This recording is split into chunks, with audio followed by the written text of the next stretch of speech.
По статистике, примерно половина людей болезненно переносит возвращение на работу после длительных новогодних выходных. Одних мучает бессонница, у кого-то возникают проблемы со здоровьем, а кто-то впадает в затяжную депрессию. О том, как справиться с упадком сил после новогодних праздников, мы поговорим сегодня с психологом Марией Нафанаиловой. Мария, здравствуйте. Здравствуйте. Ну вот почему люди боятся наступления рабочих будней? Ну, бояться, у всех разные страхи на самом-то деле, но в основном, конечно же, Новый год – это же подведение итогов, и получается, когда у нас новогодние праздники заканчиваются, начинается Новый год, 2020 в данном случае, и очень много планов, и хочется как-то вот этот год по-другому, может быть, провести более результативно, более там для себя там что-то сделать, да, и, возможно, поэтому есть какие-то глубинные такие страхи. А вообще считается, что есть две основные гипотезы, почему наступает вот эта постновогодняя депрессия. Это связано с тем, что как ребенок под елкой не находит свой подарок, то же самое взрослый. Очень много у него ожиданий по поводу Нового года. Все равно какая-то наша детская часть психики, она просыпается именно в новогодние вот эти вот праздники. Да? Верим в чудо, да? Да, мы верим, конечно же, все в чудо. И получается, 1 января ты после курантов обнаруживаешь себя таким же, вот какой ты был, такой ты и есть. Да? И поэтому наступает такое вот внутреннее разочарование. А вторая причина, она связана с тем, что происходит неизбежно вот этих обрыв связей. В новогодние праздники мы как никогда чаще встречаемся с нашими родными, близкими, много впечатлений, и, конечно же, никто не хочет от этого отказываться, поэтому это достаточно болезненный процесс. Ну, отдыхать всегда хорошо, конечно. Да. А какие факторы вызывают ощущение депрессии? Ну вот то, что я перечислила, на самом-то деле это... Даже депрессивные могут настать? На самом-то деле постновогодняя депрессия – это легкое эмоциональное расстройство, которое длится там от нескольких недель до пары недель. А вообще вот клиническая депрессия – это немножко другое, да, есть еще зимняя депрессия, сезонное расстройство, это тоже немножко другое. А вот постновогодняя это нормальное явление, и говорят, что этим чаще страдают женщины, 2/3 женщин больше подвержены, но это из-за того, что у нас такая тонкая эмоциональный мир, плюс гормональные сбои из-за этого. Ну, это можно сравнить с отпуском, также и после отпуска неохота ходить на работу. Да, просто новогодние праздники, возможно, еще как бы одним из факторов является то, что мы очень много едим, да, бесконтрольно, и вот это вот простые углеводы, сахар, это все, что как раз повышает вот этот уровень депрессивности на самом-то деле. Еще угрызения совести могут возникнуть после переедания. А да. Вот стоит ли сразу окунаться в работу или как-то постепенно надо начинать? Я вчера, кстати, проводила опрос в своем инста-аккаунте, спрашивала людей, как вас колбасит после Нового года, нет, если да, что вам обычно помогает. И люди в основном говорят одни и те же вот такие способы, да, это как бы помаленьку начинать раскручивать вот это колесо своей жизни, потому что мы же все равно в эти новогодние праздники у нас наступает как бы такая спячка.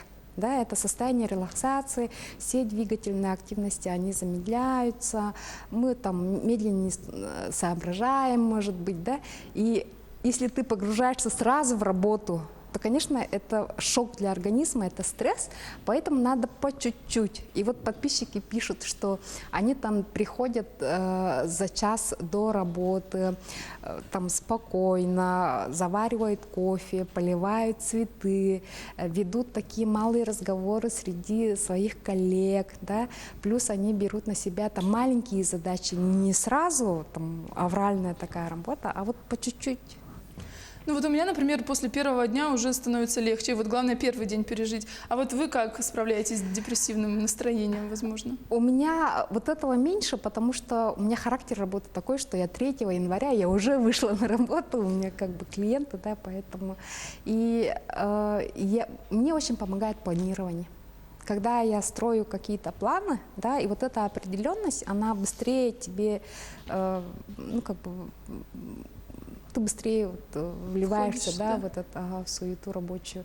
И плюс еще мы делаем такой, вчера, например, мы с моими мальчишками приготовили такие, ну, праздник сделали, да, праздник выхода на учебу, на работу, ну, чтобы это было бы...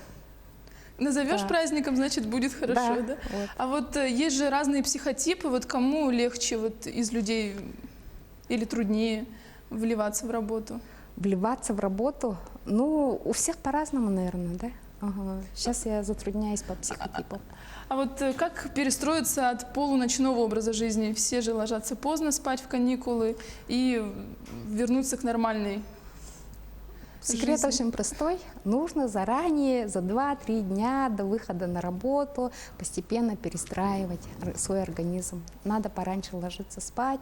Особенно, если с вами живут дети, да, вот дети, там, подростки прямо вот обязательно, да, потому что у них вот эта выработка мелатонина организована таким образом, что они поздно засыпают, и ребята, они могут там играть в видеоигры там всю ночь, вообще игнорируя все свои там биологические потребности, да, и когда они в таких вот новогодних рождественских каникулах находятся в таком режиме, да, когда родители разрешают им все, давай, деточка, отдыхай. И, конечно же, они с радостью в это окунаются, а потом им очень трудно вот, вставать рано утром. Поэтому нужно ребятам помочь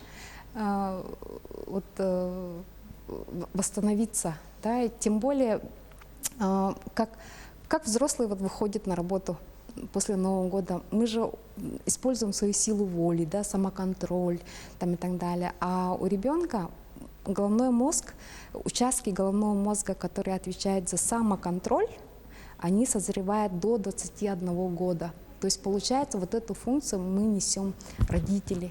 И от родителя зависит, как вот ребенок будет адаптироваться к учебной деятельности. Мария, ну мы сказали, что мы жирок накопили, и как вот с точки зрения психологии вернуться к нормальному питанию теперь? С точки зрения психологии, осознанность, осознанное потребление еды. Я, например, сразу же в понедельник сделала такой разгрузочный день. Он очень помогает на самом-то деле, да, и как раз вот этот вот, и физические упражнения, они тоже очень помогают, потому что если у человека начинается вот такое депрессивное состояние, да, он не хочет выходить на работу, получается, ну и плюс обильная там еда, в организме вырабатывается вот этот гормон стресса, адреналин, кортизол, и с помощью физических упражнений можно вот этот, ну, поубавить, скажем так. Ну, на диету не садимся, разгрузочный день устроить можно? Да, можно, конечно. А вот что можете посоветовать людям с хроническими заболеваниями, в том числе, которые подвержены депрессии? Ну, это вообще клиническая депрессия, это предмет, скажем так, медиков, да, клинических психологов, они больше разбираются в этом. Ну, а вот если просто хронические заболевания какие-то? Хронические заболевания, ну, это все под наблюдением врача же, вот они дают конкретные А рекомендации. стоит ли обращаться к психологам, вот если не можешь никак войти в режим? Обязательно обращайтесь любым помогающим практикам, да, плюс еще, наверное, сам человек может как бы к себе прислушаться, да, и вспомнить то, что ему помогало там предыдущие новогодние вот эти вот праздники, как он выходил с этих таких негативных эмоциональных состояний, и просто сделать такую инвентаризацию и использовать в этом году то, что ему больше подходит. А может быть, нужно как-то проводить новогодние каникулы, чтобы было легче выходить на работу? Может быть, не лежать, да, активности больше? Да, активность больше. И, кстати, есть такая очень тесная, ну, связь такая, да, кто испытывает депрессию? Говорят, депрессию в основном испытывают перфекционисты. Это те люди, которые вот у них был план, как провести этот Новый год, прямо вот идеально, да, и, конечно же, они все эти новогодние праздники бегали, там устраивали какие-то мероприятия, собирали людей, покупали подарки, в общем. И организатор после праздников что он делает? Он лежит без задних ног. И вот то же самое. И вот эти праздники прошли, перфекционист, он... Не все пошло по плану? Все пошло по плану, но наступает вот это эмоциональное опустошение, как выгорание на работе.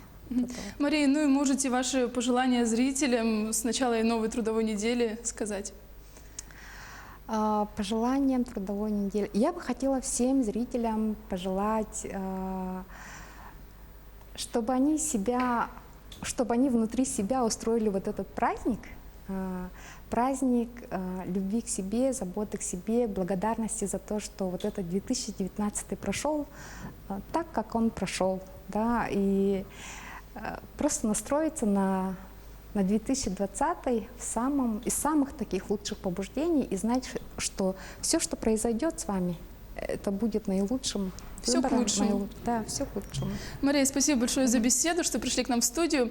Я напомню, мы говорили с психологом Марией Нафанаиловой о том, как легче войти в рабочий ритм, а вы оставайтесь с нами.